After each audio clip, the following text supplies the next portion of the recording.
Welcome to week 3 of our Discipleship series. This is week 3 of 4, so there's this one and one more to go. If you haven't seen the first 2, then they are in a playlist and you can watch those and connect with those. They're going to give you some of the outline of why we are thinking about these things. I think that there are some amazing things floating around discipleship. It's definitely the in vogue thing to be thinking about and talking about. I think there's some brilliant ideas around that. I think there's some rubbish ideas around that and everything else in between. So I want to give us something to get into as communities. I want to share some of my thoughts and ideas with us for us to then talk about and to chew on and push and pull around and see what we think and what we want to do about it. So really briefly, we have spent some time, and I hope you have spent some time thinking about, we are a people of application, not just information. We looked at Matthew 28 to help us to do that. And then week 2, we're talking about how our character is shaped in proximity to the presence, the people, and the pros of God. So we need to be in his presence to understand kind of who we are, essentially, as we are image bearers. We are made in his image and given the privilege and the responsibility of seeing the kingdom come in and through our interactions with people and guided by the voice of God as we seek the face of God. And we kind of did some bits and pieces on that, so I hope you have connected with that. And so this week I want to help us think about, how do we know we are doing those things? So if we are committed to following Jesus, if we believe that Jesus is the Son of God, we believe that he has died for us, we believe that he has risen to new life and is alive, then what do we do about that? How do we find rhythms and patterns that help shape us to do that well? If we believe that God has called us into a way of life that honors him and points others to him and changes the way that I think, changes the way that I speak, it changes the way that I act. We want to know that we're doing that, right? We want to know that we are engaged in doing those things well, and we're not left in the dark in that stuff. We're not left to try and work this out, which is partly why I wanted to have these conversations, because I think discipleship is complicated and it can be paradoxical in application, and it can be a thing that we scratch our heads on to the point where we just give up. And so it's much easier to adhere to repeating patterns of external behavior than it is to desperately seek Jesus and what he wants to do today in us and through us. It's way less complicated, it's way less painful often. It's a bit more straightforward to just kind of tune all of that out and just adhere to a set patterns of behavior. And I don't think they are the boundary edges of finding and following Jesus. I think there can be some amazing things in that, but I think the life and the freedom and the hope and the joy and the peace and the grace and the mercy of God is way bigger than those things. So how do we know that we are doing that well? How do we know that we are being faithful and obedient to Jesus? How do we know that our character is being formed by the face and by the voice and by the people of God? Well, as followers of Jesus, we can get attached to some ideas, and we can get attached to some language, and we can get attached to kind of throwing those things around with an assumption that everybody knows what we're talking about. And one of those is fruit.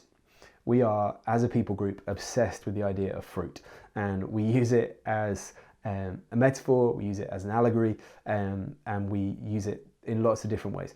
And that's okay, but we need to understand why we are doing that and where it is coming from. And so I want to reconnect us with Galatians 5 today. And to cut to the chase, that's the practical application for this week. Spend some time in Galatians 5 and spend some time with other people in Galatians 5, because it's worth your time, and because it's going to give you some confidence in this confirmation of, am I following Jesus faithfully and obediently? Not to make that test the limits of what we can compare ourselves to, but to give us the confidence that the Spirit of God is moving in us and working through us, that our character is being formed and shaped by the living God, by Jesus, by the Spirit of God in us and through us. We are given some confidence in those things. What does that mean? That means fruit. Where do we pick that up from? We pick that up from Galatians 5, 22. It says this: "But the fruit of the Spirit is love, joy, peace, patience, kindness, goodness, faithfulness, gentleness, self-control. Against such things there is no law. And it's mildly irresponsible of me just to lift that out and not unpack the rest of this.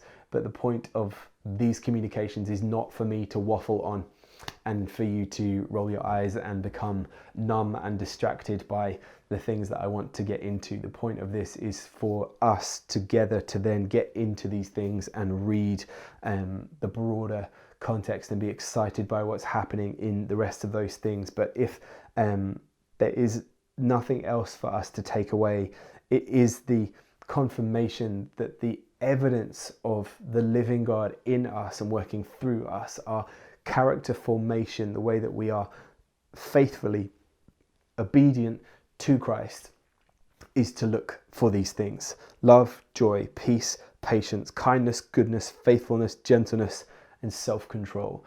There are lots of ideas around what that means. There are lots of bad ideas around what that means. So I want you to get into this. I want you to study this. I want you to think about these things. I think we have been pushed and pulled around by some of these things for a while that we need to reclaim. Again, we're thinking about how we move from just hiding behind the acquisition of information and into application. Just to know that these things are the fruit of the Spirit is one thing, but to know these things and then be a terrible, terrible colleague, or to be just an outrageous neighbor, or to be an awful spouse, or to be a disconnected parent, or to be just a terrible human being, is not the way of Jesus.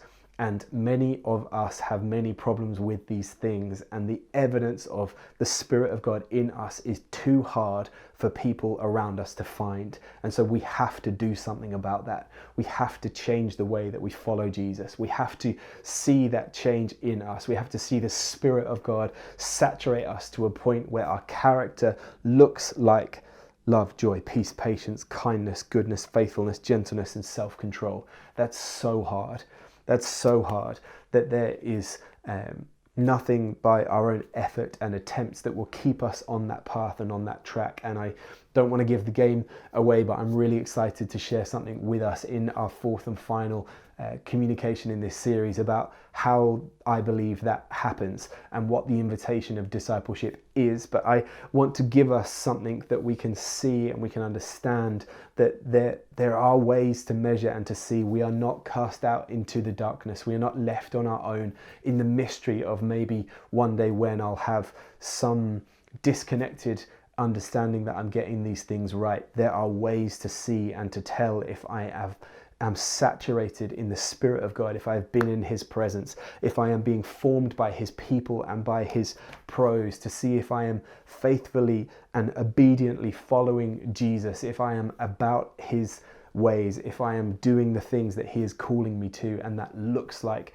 the fruit. That doesn't look like getting my own way. That doesn't look like having more money. That doesn't look like a bigger or better car. That doesn't look like the acquisition of more things. That doesn't look like developing my portfolio or extending my property or grabbing what I can while I have it, or looking to retirement for security, or placing my commitment in another person that isn't Jesus, that isn't surrounding myself in the bubble of my career, that isn't the absence and the disconnection and hiding through substance misuse, that isn't the discombobulation of living a chaotic life, that is in the faithful obedience of being near to Jesus, saturated by His Spirit, seeing love, joy, peace, patience, kindness, goodness, gentleness, self-control, and any others that I've missed, being the evidence of the Spirit of God in me. That's not me faking it. That's not me getting around the things that I want to become like. That's not me being near other people who I think are worth hanging out with. Those things are secondary, and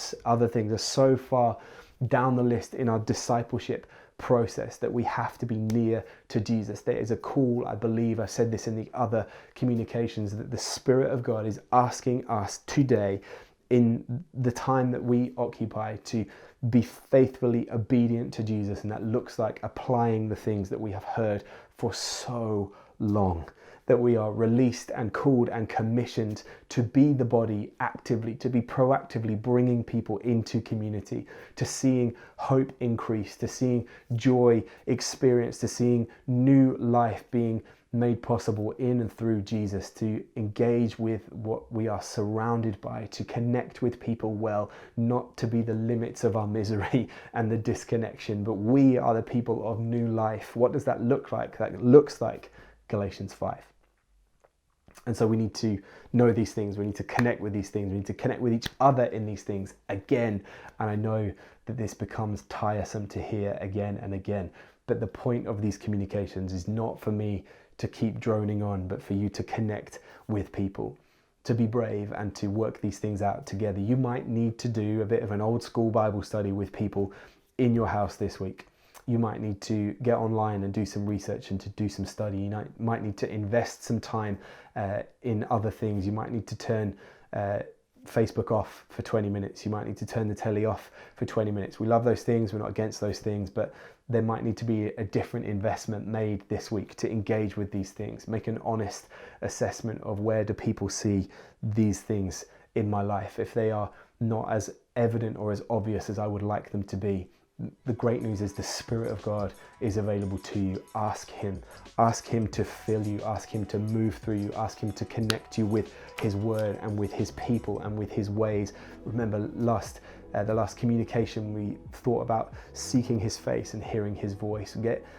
Develop an appetite in those things, but that might mean a proactive change of spiritual diet. That might mean a proactive change in attitude. That might mean a proactive change in demeanor. That might mean a proactive change in disposition, to look to the people who are not half full or half empty, but we are filled to overflowing. We are filled to overflowing, and I'm speaking in Christian riddles and metaphors, which means I need to stop.